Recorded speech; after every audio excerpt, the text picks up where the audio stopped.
Win Nepal लघुवित्त वित्तीय संस्थाले सर्वसाधारण लगानीकर्ताहरूको लागि निष्कासन गरेको एफपिओको बाँडफाँड मिति सार्वजनिक गरिसकेको छ। यो कम्पनीको एफपिओ रिजल्ट डेट फिक्स भइसकेको छ। त्यसकारण यो भिडियोमा रहेर आज हामीले विन नेपाल लघुवित्त वित्तीय संस्थाको एफपिओ कहिले बाँडफाँड हुँदैछ जानकारी दिनेछौँ। भिडियो हेरेर साथ दिनुहोला। साथै यस च्यानलमा नयाँ हुनुहुन्छ भने यस्तै जानकारीमूलक भिडियो सबैभन्दा पहिले आफूले हेर्नका लागि यस च्यानललाई सब्स्क्राइब गर्नुहोला। यस लघुवित्तको एफपिओ कति बजे बाँडफाँड हुँदैछ, कतिले एफपिओ हात पार्न सफल होलान् त, फेरि कतिको हात खाली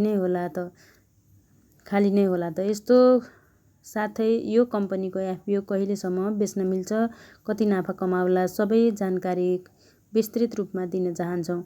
भिडियो अन्तिमसम्म हेरेर साथ दिनुहोला। तपाईहरूले पनि यस एफपिओमा आवेदन दिनुभएको छ भने तपाईँको लागि यो भिडियो उपयुक्त हुन सक्छ। अब लागौँ विषयवस्तुतिर।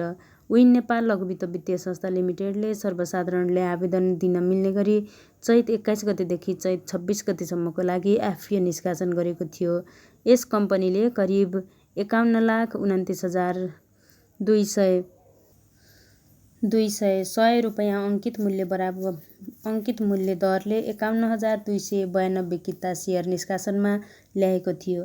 यसरी निष्कासन गरेको एफपिओ सङ्ख्या कम भए पनि लगानीकर्ताहरूको चासो धेरै बढेकै कारण आवेदन पनि धेरै नै परेको छ। यो कम्पनीको आवेदन दिने अन्तिम दिन चैत 26 गतेसम्ममा करिब 19,74,709 जना लगानीकर्ताहरूले आवेदन दिनुभएको थियो। मागभन्दा 455 गुणा बढी आवेदन परेको थियो। यो कम्पनीको एफपिओ बाँडफाँड गर्दा गोला प्रथाको माध्यमबाट बाँडफाँड गरिनेछ। यसरी बाँडफाँड गर्दा आवेदन दिएका लगानीकर्ता मध्ये 5,129 जना भाग्यमानी लगानीकर्ताले एफपिओ हात पार्न सफल हुनुहुनेछ भने 20 वा सोभन्दा बढी किता आवेदन दिने भाग्यमानी लगानीकर्ताले 11 किताका दरले सेयर हात पार्नेछन्। दुईजना लगानीकर्ताले चाहिँ 20 वा सोभन्दा बढी किता आवेदन दिनुभएको छ भने एक किता चाहिँ बढी पाउनुहुनेछ।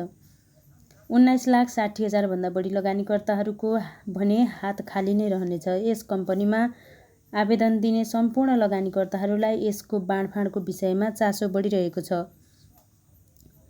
फाइनली एफपिओ रिजल्ट डेट सार्वजनिक भएको छ। आउने वैशाख 7 गते आइतबार बिहान 8:30 बजे हुनेछ र 9 देखि 10 बजेसम्म प्रतीक्षा गर्नुपर्नेछ हामीले रिजल्ट चेक गर्नको लागि र मेरो सेयरबाट चेक गर्नको लागि त्यस दिनको दिउँसो वा साँझसम्म कुर्नुपर्नेछ। साँझसम्म कुर्नुपर्नेछ। तपाईँहरूले चाहिँ सिडिएस एन्ड क्लियरिङबाट चाहिँ आइपिओ रिजल्ट भनेर सर्च गरेर नि हेर्न सक्नुहुन्छ क्रोम ब्राउजरमा गएर। यस एफपिओको अन्तिम कारोबार 2879 रुपैयाँमा भइरहेको छ अहिले यतिखेरको अवस्थामा। त्यसैले यो एफपिओ पर्ने बित्तिकै सेल गर्ने क्रममा राम्रै नाफा कमाउन सकिनेछ। केही दिन अघि मात्रै 33-34 सयसम्म पनि पुगेको थियो। साथीहरू केही नभए पनि 24-25 हजार भन्दा माथि नै यस एफपिओले कमाइ गर्न दिनेछ, हजारको लगानीबाट। साथीहरू भिडियो हेरेर साथ दिनुभएकोमा धन्यवाद। गएर च्यानललाई सब्स्क्राइब पनि गरिदिनुस् है। यस्तै जानकारीमूलक भिडियोहरू लिएर पुनः उपस्थित हुने नै छु। आजको लागि यति नै। धन्यवाद।